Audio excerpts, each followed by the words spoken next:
Morning at NTV. We had a very good conversation earlier on with you, Lexon. I picked something for my son, and you should pick something for your children. Now, today we're speaking again to another person. Today we're talking digital, and we are looking at the internet beyond the usage to safety and security. And to speak to us and more about this, I have Jerome, who happens to be the COO of Milima Security, who is going to talk to us about this. Now, Jerome, good to have you. Just before you came through, I was talking to someone dealing again online, digital. Let's talk about this awareness week of cyber security. Okay. It's awareness month, right? Yes, October. Of October, yeah. About cyber security. What is cyber security? Most of us hear the word, seem to understand it, but we cannot contextualize it to understand it better. So for anybody who never gets to meet me again today, yes, cyber security will be summarized in three things. There is the processes, it's a way of securing the processes and the technology and the people from cyber attack. Okay. So people interact with technology, yes, and their processes beneath these things. So yes, the systems put in place to secure these things is what sums up cybersecurity. So cybersecurity. You use the word attack. Now I need to know what is a cyber attack.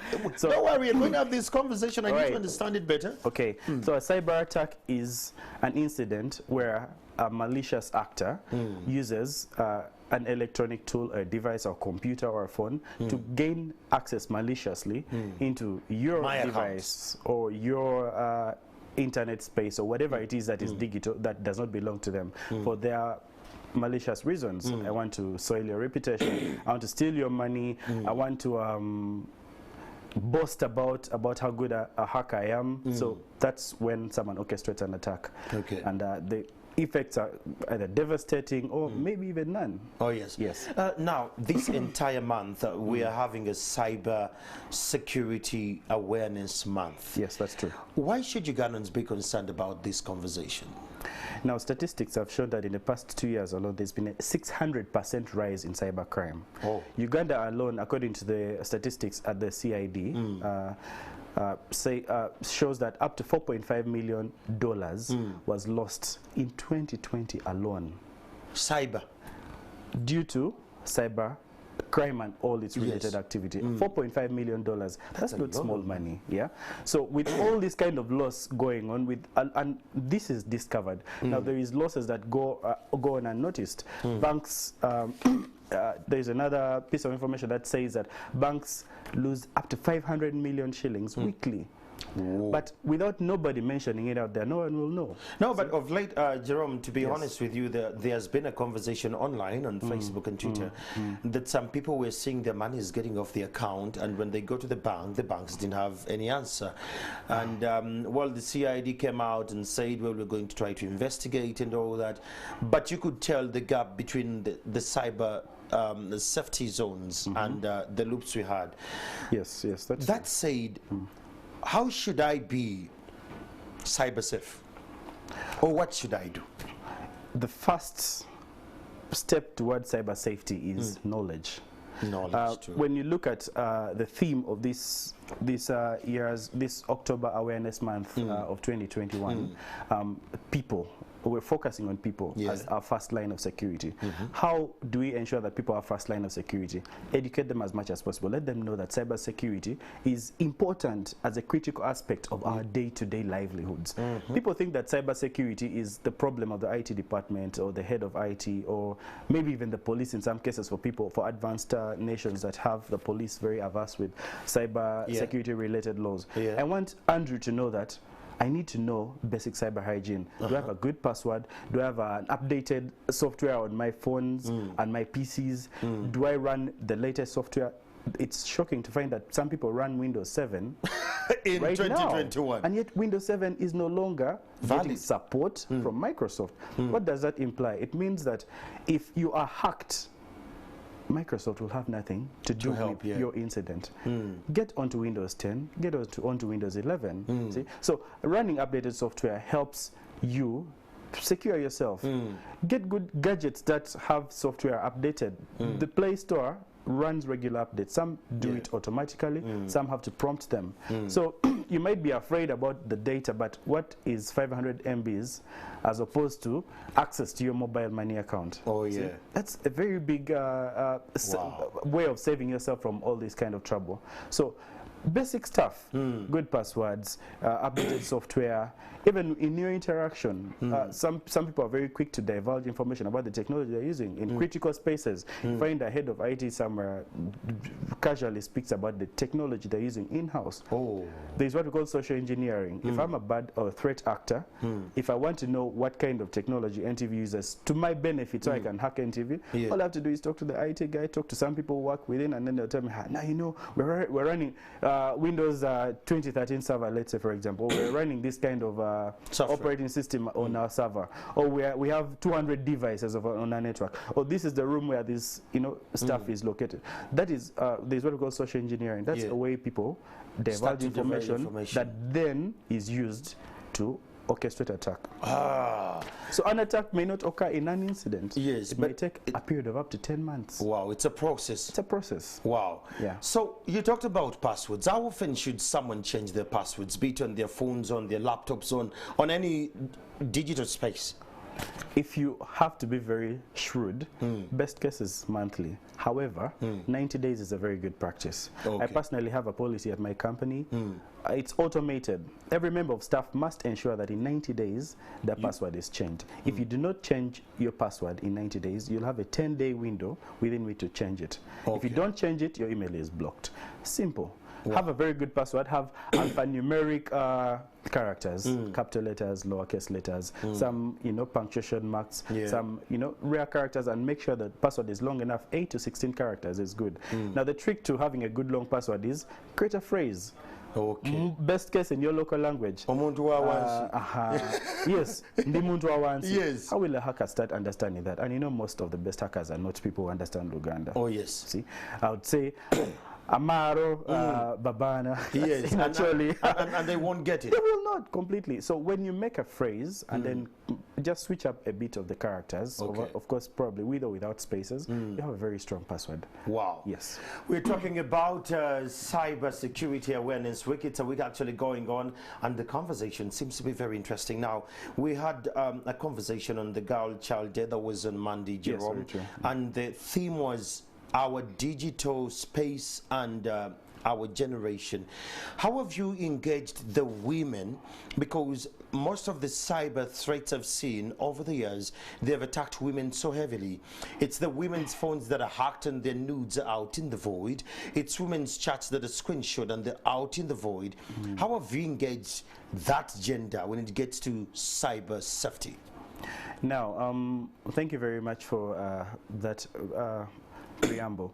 Now, across or throughout this Cybersecurity Awareness Month, we have weekly themes. The first week's theme was on cybersecurity education and virtual reality. Some of the people who were able to attend had an experiential, learning of cybersecurity using the VR glasses. Nice. Week 2 is women in cybersecurity. Oh. Now, that exactly communicates directly to what you're speaking about. Yes. So we noticed that currently only 9% of the workforce is female. Of the 9%, only 1% is in top leadership roles in cybersecurity. What does that mean? That means when women have issues that are pressing them with regards to cybersecurity, there's nobody who is strong and grounded enough to feel that pain. Yes. You see? So what we are trying to advocate for is, and women also bring a certain very rare aspect to the table. Their attention to detail, their scrutiny, their extra effort and empathy. The resilience. Now, when you bring that kind of resilience and all of those qualities onto the table of a cybersecurity discussion, then there's a lot more that we can achieve. So the week of women in cybersecurity is here to empower the women. We have opportunities for women we have very good discounts for cybersecurity courses at the Milima Cyber Academy. Through this week, we're discussing how do women harness the opportunities available. There are opportunities out there that people don't know. I bet there are very many ladies who don't know that Milima Cyber Academy has a 10% discount for all courses for women. Wow. Secondly, this week, tomorrow, just Thursday, we're going to be hosting a competition to unveil the most elite hacker who is a lady. Whoa. This is not just to tell the world that ladies should hack and for bad purposes, but yes, the skill is out there. The are ladies who have studied. We've passed up to 50 ladies in the past 2 years through our cyber academy. They're well placed in very good paying positions, but we want this to come out so that they become an inspiration to other ladies who are out there. Anybody can become a very good hacker. All you need is the skill. The competition of hackers. Now, this is getting interesting. Countrymen, if you're watching, wherever you're watching from, you're having a female hackers competition. It's happening tomorrow with the Milima Cyber Security Group. They are holding a competition for women learning how to hack. Now, I'm imagining my wife learning how to hack, how safe I am with my gadgets and all that. What comes with it? If she wins, what comes with it? Of course, we have a prize, a winner's prize. The winner gets $500. Oh, that's nice. It's a simple package, but we think that will motivate. Of course, the second and third will also be given a token of appreciation. But note that this is an experience to show fellow ladies that that there are people who are also like them who know how to do these things. So when is the male hacker? That will be next week. We have the competition next week for everyone else. I get it. I love the inclusion of the women and all that. But then when we talk about the people with disabilities, you know, someone could be lame, but when they're talented with their brains and their fingers, when they get on the keyboard, magic happens. What is the inclusion aspect of that, people with disability? So we have a special provision because cybersecurity, and in this case Milima Security, is a global brand. We deal with global partners. We have partners in Germany, in the US, because our products are not local. They're not engineered locally. So for us to not include people would be us shooting ourselves in the toe. So if we, when faced with a situation where somebody is impaired in a way or another, we'll figure a way out for them. Are they visually impaired? They are typing aids. Are they physically impaired? Like you've said, they're rolling on a wheelchair and stuff. Yes, we create space. And there are opportunities. For example, we have SOC analysts, Security Operations Center analysts. This is the person who does not have to move all the time everywhere. So once they have the skill, it's very easy to even hire them and station them at the Security Operations Center. So yes, we're not biased to the kind of person there is who is expressing interest in cybersecurity. Like I said, just anybody can be hacked. Then why shouldn't anybody be available to deflect the threat? Now, this makes a lot of sense. Then let's talk about the teaching. Earlier on, I had Tayo here was talking about teaching the children coding and all that. Does Milima Academy offer these lessons to children? And if you offer, you know, trainings to children, what age do you start with, and is it affordable? That is to them. Then to the elderly people like of my age and beyond, if one is going to join, how affordable are your packages? Because now this is the next frontier. Very true. Because digital is the next frontier. I need to be safe that I'm not hacked. My account is not hacked. My emails are not hacked. My bank account is secure. So Milima Cyber Academy was conceived in 2019 as a result of a very big skills gap. There are people out there who are very qualified but cannot actually deliver on a project. So because of that skills gap, we decided to come up with Milima Cyber Academy to bridge that gap. So that when Andrew needs somebody to check his phone for security flaws, he does not only call out someone because they have a degree in cybersecurity, but because they can deliver the solution. So Milima Cyber Academy came up to offer hands-on practical training. Skills, you know, we have instructor-led sessions. Before COVID, we had them physically. Now post-COVID, we have them remotely. So we have 2-hour sessions daily for some of our courses. In the evenings. So our prime target at first was the corporates, like I said, to bridge the skills gap. But as we went on, we saw the need grow. In 2019 still, we participated in a cross-country online child safety campaign with ISOC. We have partners that also take care of the children, but this is something that we are working on with time, because once we harness that there is a need. Now Mr. Chamagero has a little toddler who needs to appreciate they need to be safe. And also Mr. Chamagero needs to protect content from of exposure. what he sees. Yes. Yes. You need to know how to limit certain sites that the children view, even on your smart TV. Yes. I have a 2-month-old son right now. I'm wondering what's going to happen in the near future when I'm not here and there's smart technology. The TV is smart, probably the smartphones. Yes. Now this kid will jump on any technology immediately. So what would you do if the kid lands on bizarre information? We are thinking that angle as well, and say how might we curate, and in the next probably 18 months we'll curate some small short term.